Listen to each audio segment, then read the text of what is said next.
All right, here we go with your WrestleMania 34 and NXT Takeover New Orleans predictions. How's it going, everybody? What's up? GoodMicWork commentaries back at you. Happy WrestleMania weekend to one and all. It is just about time for the show. It is currently Friday afternoon as I am recording these predictions. This video probably will not even make it up to YouTube until the Hall of Fame starts later on this evening. So it gives you about a day and a half, close to 2 days, to listen to this before WrestleMania starts. So I'm going to begin here with my NXT TakeOver predictions. I'm going to kind of blow through those, and then we'll get into the WrestleMania predictions as well. I'll spend a couple of minutes on each match, but I'm not going to talk for a too terribly long amount of time here because I'm ready to sit back and relax and have a few beers and watch the Hall of Fame tonight. I will be up here after the Hall of Fame doing a live review, so come join me on YouTube. It's going to be a lot of fun this weekend. We'll go ahead and bust out NXT TakeOver and get these out of the way. This show comes to us tomorrow night, Saturday night on the WWE Network. I will be up here doing a live reaction during the show, so you can join me for that as well. Why don't we start with the NXT Tag Team title match? Now, this is going to be a triple threat between Undisputed Era, Authors of Pain, and Pete Dunne and Roderick Strong. Now, it's kind of an interesting situation here because they had the finals of the Dusty Classic last week on NXT, and Undisputed Era interfered in that, causing a double disqualification, so we had no winner in the tournament. William Regal then came out and made the tag team title match at TakeOver a triple threat, because Undisputed Era was supposed to take on the winner of the Dusty Classic, so now William Regal is going to have them face both teams, and then he threw in another weird stipulation, and that is the winner of this triple threat will be the winner of the Dusty Classic. So, you got a chance here to have neither finalist actually win this tournament, which is weird. Now, Bobby Fish is also injured. He suffered an injury. Very, very, very unfortunate. It sucks. He's got to sit out TakeOver. So Adam Cole is going to be filling in for him. So Cole's going to be doing double duty because he's involved in the ladder match as well. So even though Bobby Fish is injured, and normally in situations like this, if you have an injury or a replacement, it kind of feels like you're going to take the belts off of that team since one half of them is injured anyway. But I'm going to go out on a limb here, and I'm actually going to predict Undisputed Era to retain the titles and win the Dusty Classic. Even though Fish is injured, it's still a three-man unit. Cole and O'Reilly know each other very well, and Cole can make a suitable replacement. And Authors of Pain have already had a couple of runs with the belts, and I'm expecting them to go to the main roster at some point soon here. And Pete Dunne and Roderick Strong were kind of thrown together, so I say keep the belts on Cole and O'Reilly. And that's a good segue into the ladder match because I think we're all looking forward to this big six-man ladder match for this new belt that NXT is introducing. Now, I did see a picture of the belt on social media. I think Triple H sent out a picture of it or something. Not the prettiest belt I've ever seen. It almost looks like a combination of something you would see back in the 70s and maybe even a boxing title. So I'm not a huge fan of the belt design, but it is a little bit different, so I'm not going to shit on it too hard. And plus, I think a lot of us are expecting this to potentially be the match of the night on NXT. And of course, we have 6 participants involved in this match. We've got Killian Dane, Lars Sullivan, Ricochet, Velveteen Dream, Adam Cole, and EC3. Now, of these 6 guys, originally when this match was first announced, I kind of had Adam Cole penciled in for this, but if I'm predicting him to retain the tag team titles with O'Reilly, then I see no reason to put the North American title on him at the same time. So I'm going to pick Velveteen Dream. Of all of these guys, he kind of feels like the one to be most worthy. I mean, EC3 and Ricochet just got there. Killian Dane, it just doesn't feel right to give him this match. I mean, a guy that size winning a ladder match is kind of strange anyway. And Lars Sullivan seems to have lost a little bit of steam from when he first came in. And of course, like I said, Adam Cole, I'm expecting to be one half of the tag team champion. So I'm going to go with Velveteen Dream to become the very first ever North American heavyweight champion in NXT. Let's move on to the women's match now. We've got Ember Moon and Shayna Baszler again. They faced each other at the last TakeOver, of course, and I picked Baszler to win that match back then, and I'm going to pick her again. I think this is where she'll get the belt.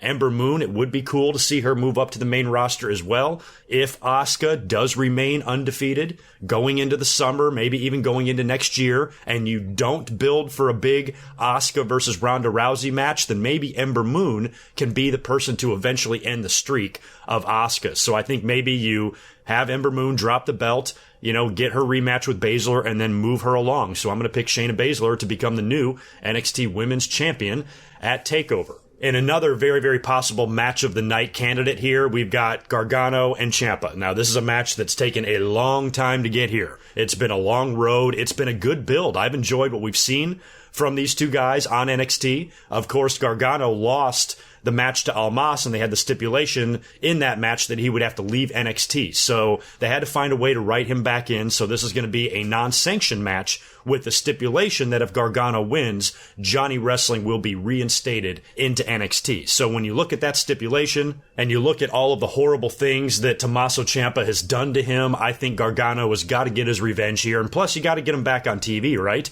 You have to write him back into the roster. So this is really your only way to do it. So I'm going to go ahead and predict Gargano to win that match. And I think that really could be a show stealer. I'm looking forward to it. I'm looking forward to all these matches. The ladder match especially, but definitely Gargano and Ciampa I think is going to be a lot of fucking fun. Leaving us with the main event, the NXT Championship match, Andrade Cien Almas defending against Aleister Black. This one's very easy for me to predict. I've had my eye on Aleister Black basically since he got there, and I said this guy is on the track to the NXT title. I saw him having a run with the NXT title before they move him to the main roster, and Almas has had a pretty decent little run with it. I mean, he was kind of a surprising champion anyway. You know, I was not expecting him to beat Drew McIntyre and win the belt. And the fact that he did, he's had a hell of a little run here and had some really good matches, especially that last one with Gargano. So I think his run is up and it's been fun. We did see him in the Royal Rumble. He's another guy that could be making his way to the main roster soon. So given the role that Aleister Black is on and the dude's over, I love his look. I love his overall presentation. And I think Aleister Black's going to be awesome when he gets to the main roster. But before he does, I think he needs a run with the NXT title. So I'm predicting him to defeat Andrade Cien Almas and become the new NXT champion. We'll move on to WrestleMania 34 now. This coming Sunday, we are looking at a 7+ hour show here, 2-hour pre-show, 5-hour main card show, and we have 14 matches for this card.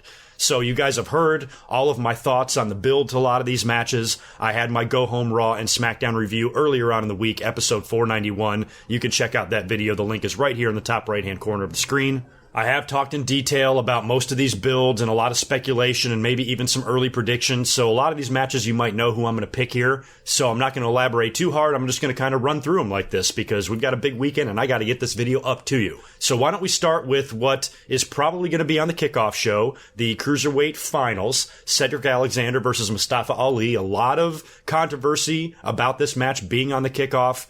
I'm not going to let it get to me. I had a feeling it was going to be on there anyway. It would be very nice for it to be on the main card. Don't get me wrong. I believe it deserves to be on the main card, but it's not. What can you do? So my only hope is that this match takes place very, very late in the kickoff, so there's at least as many people in the audience as possible. I don't want to see these guys wrestle in front of nobody. You know, that's one thing I want to try to avoid here. And for fuck's sake, WWE, regardless of where this match is placed on the card, put this on the DVD so these guys can get paid. Didn't you learn your lesson last year with that Aries and Neville debacle? Come on. But my pick right from the start, right from the very beginning of the tournament, before the brackets were even announced, my pick was Cedric Alexander. He's in the finals now. It's a big babyface match with him and Mustafa Ali. I don't see any heel turn or swerve happening in this match. I think this match is going to be all about the tournament and the competition and the title. And I think in the end, they're going to give the belt to Cedric Alexander. And either way here, I'm happy because I think Mustafa Ali is awesome. I love that guy. If he does pull off the upset here and he wins this match and beats Cedric, you know what? Fine. I'm perfectly happy with being wrong because I like both of these guys. But I'm going to predict Cedric Alexander in this one. The two battle royals seem really difficult to predict, at least for me they do. Now, one of these battle royals is going to have to be on the kickoff. I'm almost thinking that the men's battle royal will be on the kickoff, and they might want to save the women's battle royal for the main show since it's a new match and a new trophy and all of that, but I really don't care where they put either one of these matches. Why don't we start with the women's? It seems kind of likely that it's going to be Sasha and Bayley as the final two because they've been building that issue with them on TV for weeks, and we actually thought they were going to get a one-on-one match at WrestleMania. So since that's not happening, having them be the final two and battle it out for the trophy seems like the likely option here. But I'm going to throw a third name out there as well, just randomly. I was trying to think about all the girls, and unlike Royal Rumbles, I just don't see any sort of surprise entrant coming in. I think we might see maybe a name from the past, maybe a name from NXT. I think that's very possible. But unlike the Royal Rumble, I don't think it's going to be like a surprise entrant or anything like that because everybody starts together. So I think the Battle Royal winner is going to be a main roster person. And aside from Sasha and Bayley, who have the issue, and it would make a lot of sense if one of them won it, I'm also going to throw out the name Becky Lynch. Because Becky is very well liked. She's very beloved. I think she might just be a fun person to win that thing and overcome all odds and do the interview with Renee Young and hold up the trophy, feel good kind of moment type of thing. So I think Becky could be a Cinderella pick here, but given what they've been doing with Sasha and Bayley, I really feel like I need to pick one of them because that seems like the obvious and likely direction they're going in. Unless the two of them eliminate each other and then Becky can sneak in the back door and win it, or maybe even a heel can win it like Natalya or something. But as much as I want to pick Becky Lynch, it's really hard for me to ignore what's been going on with Bayley and Sasha. So I'm going to predict Bayley. Very, very reluctantly, I'm going to pick Bayley. Part of me wants to predict Sasha. I want to say that Sasha is eventually going to turn heel, and if she was able to win the Battle Royal, that would give her great bragging rights. She would never shut the hell up about it in promos, and it could lead to, the continuation of the feud with her and Bayley. And you could do some sort of a heel turn where maybe Sasha beats the hell out of Bayley or cheats or something like that, or cuts a really heelish promo after the match, maybe attacks Bayley after the match and goes full-blown heel. But at the same time, this is the first ever Battle Royal winner. So I think WWE wants to make it a memorable, happy type of situation, which is why I'm inclined to pick Bayley or Becky. So I'm going to go with Bayley just because of the issue with her and Sasha. Seems likely that's the direction they're going to go in, but I don't really care who wins, to be honest with you. I just hope the Women's Battle Royal is decent and it doesn't suck, and the ugly-ass fallopian tube trophy that they're going to give away actually means something, so we'll have to wait and see. But let's go ahead and go with Bayley on that one. As far as the Andre the Giant Men's Battle Royal goes, I'm going to go out on a limb here and pick a random name. I'm going to pick Samoa Joe. I think Samoa Joe should just return in this Battle Royal. Maybe when they're doing all the entrances, the very last one to come out is Samoa Joe.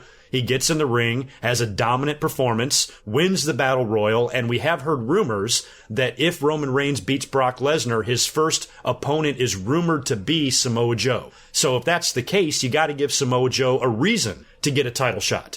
And he's been hurt, he's been on the shelf. I don't know how he just comes right back in the front door and challenges Reigns and gets title matches right out the gate after returning from his injury. So if you put him in the Battle Royal, have him win that, then he can come out and cut a promo. I'm the Andre the Giant Battle Royal winner or whatever, confront Roman Reigns, leading to whatever match they do between the two of them at the next pay-per-view. So this is all assuming Samoa Joe is healthy. This is all assuming Samoa Joe does not show up as Braun Strowman's partner in the tag team match. And if all of that is the case, I think showing up in the Battle Royal and winning it would be a nice surprise, because last year with Mojo winning it absolutely sucked. So I think it's time for another heel to win. So Samoa Joe, to me, would be the most enjoyable winner of this thing. So I'm kind of rooting for him. And speaking of those Raw tag team titles, why don't we talk about that match next? We have Braun Strowman versus The Bar, and Braun apparently is going to have a partner. Apparently WWE is forcing him to have a partner, and I'm still not completely sold that he's gonna have a tag team partner. Whenever you build a mystery partner, especially at a show like WrestleMania, it kind of has to be a big name. That's why Samoa Joe is still a candidate. I think you could see Dean Ambrose come back. I think you could see Jeff Hardy come back. Another possibility is Bray Wyatt. Now, Bray Wyatt, I know, is in New Orleans. I know he's there. He's currently not booked and has nothing to do, so maybe he could show up. I think it's also possible that Braun Strowman might actually be his partner. What if they did that? It would be silly, but it might be fun. What if Braun Strowman came out with the white coat and the glasses, and he laid him on the stairs on the outside of the ring, and then he's having a match with The Bar, and then maybe he goes over to the corner and tags himself, jumps on the outside of the ring, puts the the coat and the glasses on and gets in the ring and starts wrestling as Braun Strowman. You know, kind of like the Three Faces of Foley thing that I mentioned last week. So that might be a little silly, and I don't know if the fans are really going to accept that, but I'm such a Strowman fangirl. I kind of want him to win the belts by himself. I don't really know what's going to happen here. I think originally I thought maybe the Bar would find a way to retain here, but Braun Strowman is such an over character right now with what they're doing, and I would like to think that he's still going to get some world title shots later this year. Hopefully he will not go in the direction of becoming too lovable. He has been that kind of lovable, friendly giant lately. He seems a little bit more human. He's doing interviews now, and he doesn't seem like that monster who can't communicate. He's got a fun, real, comedic side to him. He comes across as a regular dude at times, but he's an absolute beast on TV.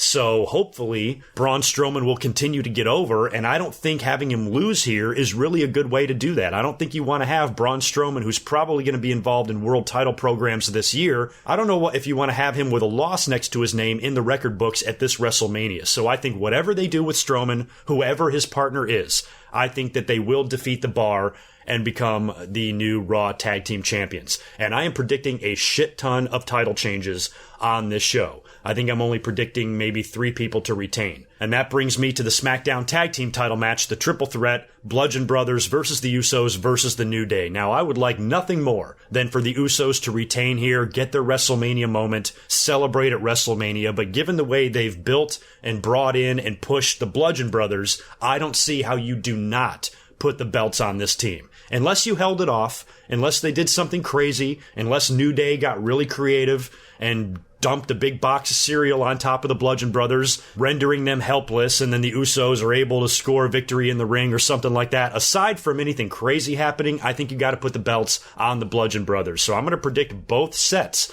of tag team titles to change hands here, and I'm not very confident in either one of those picks, I will be honest. The United States title Fatal 4-Way. We've got Bobby Roode versus Rusev versus Jinder Mahal versus Randy Orton, and I mentioned in my last episode that I was really kind of hoping that Rusev would win the belt here. I think it would be so nice for him to kind of get this victory back, have a nice moment at WrestleMania, regain the U.S. title, a belt that he's had a couple of times. The guy is so over. That whole act with Aiden English and Rusev Day is so amazing, and WWE just seems to do nothing with him. And there's also the rumors recently that he may have asked for his release because he's frustrated, and I don't blame him. So WWE maybe put him in this match because I believe he was supposed to be in the Battle Royal. WWE put him in here maybe to make him happy, and maybe if they really don't want to lose him, a sign of good faith is going to be, okay, we're going to have you win the U.S. title. And Rusev is the guy who I want to win, but he's not the guy I'm predicting. I actually think Randy Orton is going to retain. There's not a whole lot of heat or story here with these 4 guys.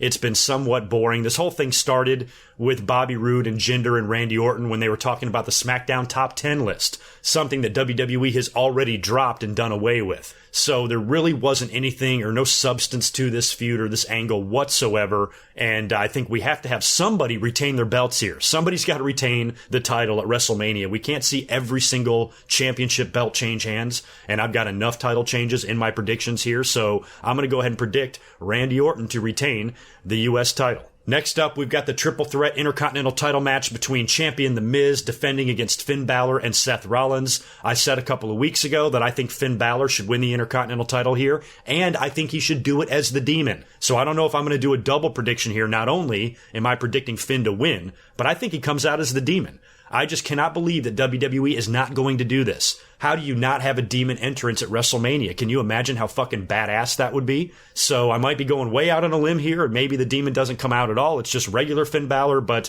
if I had my choice, I think Finn Balor should come out as a surprise as the Demon and win the Intercontinental title. So I'm picking Balor in that one. Nia Jax versus Alexa for the Raw Women's Championship. Now, this one's tough because you got this X Factor of Carmella out there. She's got the briefcase over on SmackDown. The last thing in the world I want to see is for her to fuck up that Charlotte Aska match. I think that's a big money match, a dream match. The last thing in the world you need is somebody like Carmella coming out there and screwing it up, even though it would get her a ton of heat, especially if she wound up beating Aska. If Asuka wins the title from Charlotte and then Carmella is the person that comes out and ends the streak, holy shit, that might cause a riot. So I want to see Carmella stay the fuck away from that SmackDown Women's title, but the way they've been building this issue with her cashing in, it almost seems like she's going to cash in at WrestleMania. Either that or she does it the night after on Raw or SmackDown. The night after WrestleMania might be better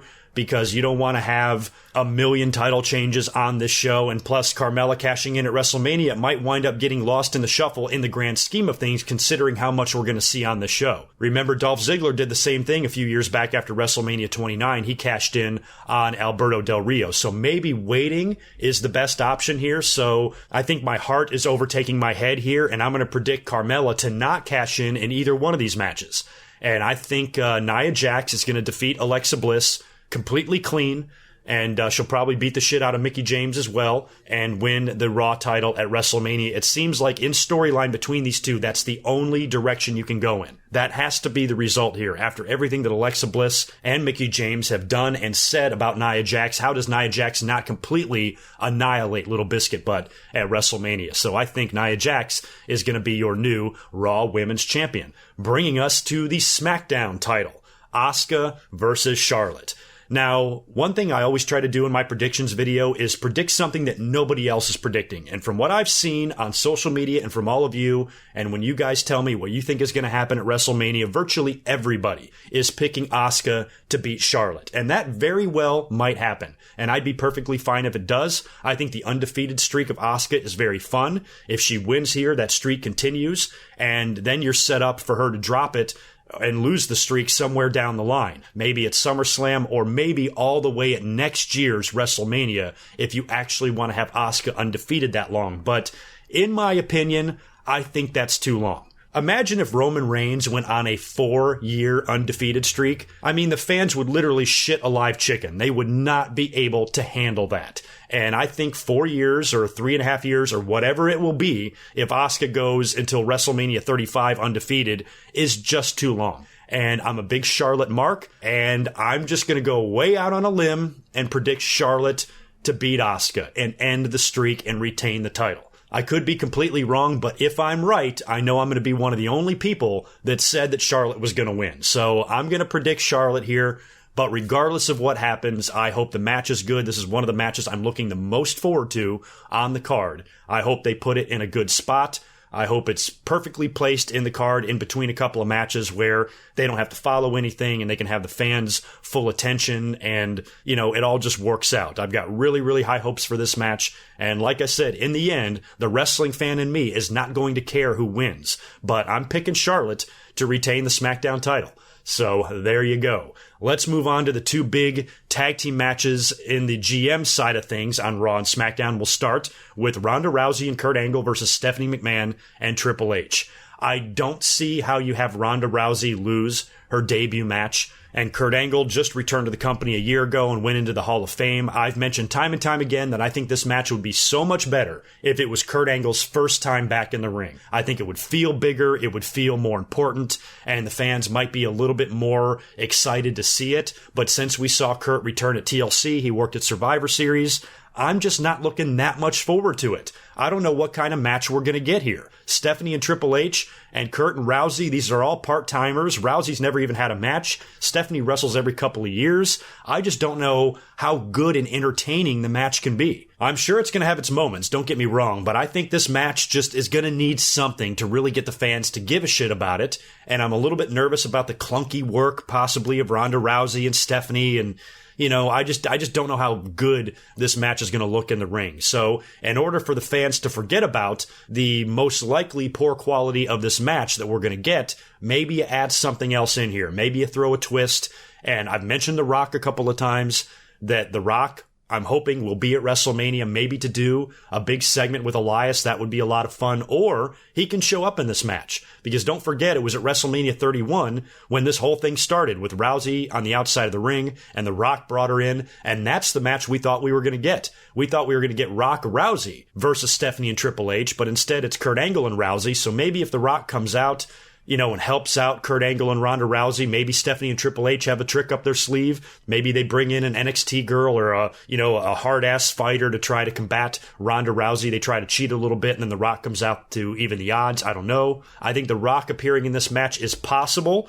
I'm not saying it's going to happen. I'm just saying it's possible. But whatever they do at the end of the day, you got to pick Kurt Angle and Ronda Rousey to win this match. Moving on to the SmackDown GM Tag Team match, we've got Shane McMahon and Daniel Bryan teaming up to face Kevin Owens and Sami Zayn. Now, this one's interesting because there's stipulations out the ass here. If Owens and Zayn lose, they remain fired. So what do you do there? Do you have them lose and then move them over to Raw somehow? I mean, Shane was being very specific in his promos, saying that Owens and Zayn will never be in a SmackDown ring again after WrestleMania. So they could definitely go to Raw and lose this match. And also, how do you bring Daniel Bryan back after 3 years at WrestleMania in the same building that he was so triumphant in back at WrestleMania 30? How do you bring him back in this situation and have him lose? Do you do a swerve? Do you do a heel turn? There is some rumors about a Shane McMahon heel turn. We saw the way they were so lovey-dovey on SmackDown and the way they hugged out all their problems. And to me, that just screams that something is going to happen here, that Shane McMahon might turn on Daniel Bryan, maybe align himself with Owens and Zayn. There's also the 0.1% chance that maybe Daniel Bryan turns heel on Shane McMahon. I doubt it.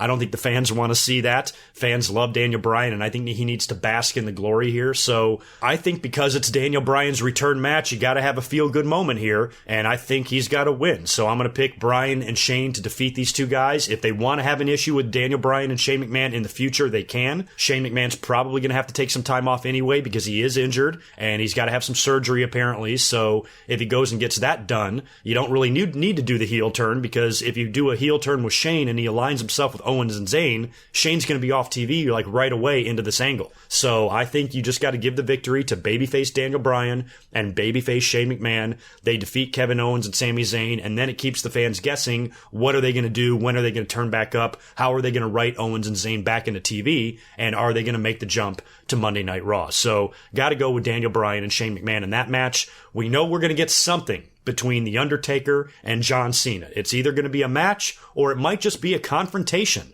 Maybe it's not a match. Maybe it's just a brawl. Maybe it's a street fight. John Cena has said time and time again that he's going as a fan, so I'm guessing that he's going to be in the front couple of rows there, drinking soda and eating popcorn, and he might just get confronted by The Undertaker. If John Cena is not sitting in the crowd for 7 straight hours, maybe he just comes out, gets in the ring, cuts a promo, calls out The Undertaker one more time, and that's when we see Taker show up. A lot of speculation as well as to what kind of Undertaker we're going to get. John Cena has been very personal in his promos and very ruthless and insulting as well about some of the things he said about The Undertaker, and talking about his wife and Instagram accounts, almost like humanizing The Undertaker a little bit. So the badass does make sense. The Undertaker coming out there on his hog or his Harley Davidson or whatever motorcycle he rides, coming out there to Kid Rock, American badass, and beating the shit out of John Cena seems very likely. So it's kind of hard to predict here because we're not even 100% sure we're going to get a match here. But if this is a match,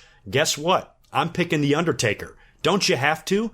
We never got an answer from The Undertaker on Monday Night Raw. Undertaker never showed up in the build to WrestleMania to get any sort of revenge on John Cena. So if John Cena has a match with The Undertaker and defeats him, and The Undertaker retires, what that means is The Undertaker got completely shit on for nearly a month on WWE. John Cena came out week after week, called him a coward, called him a bitch, and then goes into WrestleMania and beats him? No, I don't think so. So I think I'm going to pick The Undertaker to defeat John Cena in whatever they do here. To me, it just makes the most sense. So go Undertaker on Sunday. That leaves us with our 2 world title matches. Now, I'm very, very, very reluctant to pick both championships changing hands because we had that last year with Brock winning and with Randy Orton winning, but I'm inclined to do it again. I just last night on the WWE Network took a look at the little Shinsuke Nakamura biography or documentary that they're doing on WrestleMania. Or maybe it wasn't the network, it was YouTube. I don't know where I saw it. But just getting to see Nakamura like that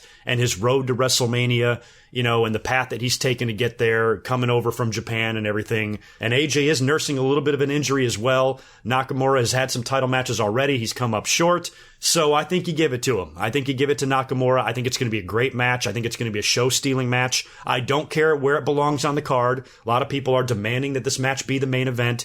To me, it doesn't have to be. It's a 7.5-hour show. If you put this match in the main event and it's a 5-star barn burner, I don't know if the fans are going to have enough gas to really be into it. So in order for this match to really steal the show, like I think it has the potential to do, I think it needs to be placed in a favorable spot on the card. And it might be early on. It might be the 4th match. I don't know. Because this match likely is not going to be the main event, all the way up until a couple of weeks ago, I was kind of thinking that AJ Styles might retain the title here. But I've kind of changed my mind in the last 24 hours, and I'm just going to pick Nakamura to win the WWE title. I think he'll be a fun champion, and he deserves it. He's over. He's dripping with charisma. Fuck it. Give him the belt. Which brings us to everybody's favorite match, the main event. Champion Brock Lesnar defending the title against Roman Reigns.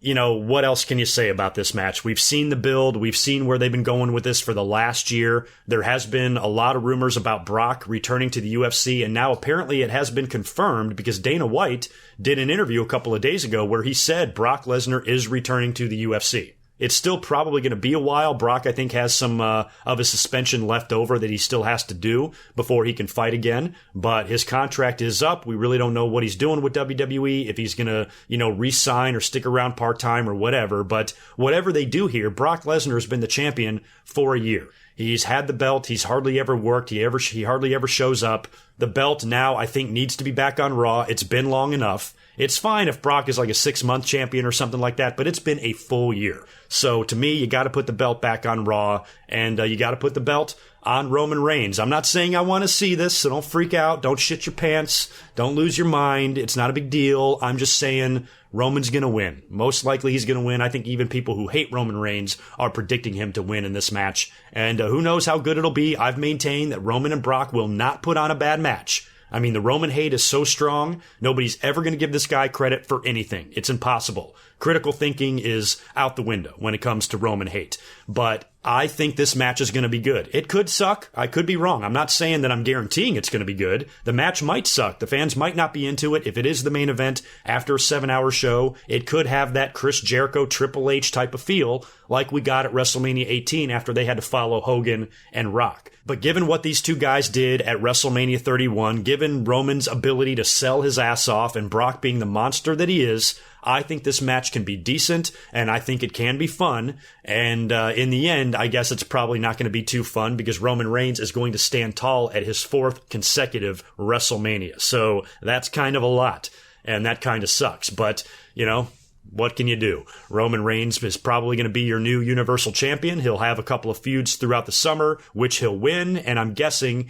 he will drop the belt at SummerSlam. I don't think Roman Reigns is going to hold it for a year. We just came off of 1 year-long title run. I don't think WWE is going to follow it up with another one. So if Roman Reigns wins, I think we're talking 6 months max here, and he's dropping that belt to Braun Strowman or Daniel Bryan or somebody like that. So got to pick Roman Reigns in that match. So just to recap, I'm going with Cedric Alexander to win the Cruiserweight title, Bayley to win the Women's Battle Royal, Samoa Joe to win the Men's Battle Royal, Braun Strowman to become the new Tag Team Champions. Whether it's by himself or with a partner, we still don't know. I'm picking the Bludgeon Brothers to win the SmackDown Tag Team titles, Randy Orton to retain the U.S., Finn Balor to win the IC, Nia Jax to win the Raw Women's title, Charlotte to retain the Women's SmackDown title, Daniel Bryan and Shane to beat Kevin Owens and Sami Zayn, Ronda Rousey and Kurt Angle to beat Stephanie and Triple H, The Undertaker to defeat John Cena, Shinsuke Nakamura to win the WWE title from AJ Styles, and Roman Reigns to defeat Brock Lesnar and become the new Universal Champion. So there you go. I'm going to go ahead and get out of here and get this thing edited and uploaded to you. The Hall of Fame is about to start here in just a little bit. So once again, happy WrestleMania week. Let me know all of your predictions, what you think I'm right and wrong about in the comments below, and I'll talk to you later on tonight after the Hall of Fame and tomorrow during NXT TakeOver. Until next time, peace.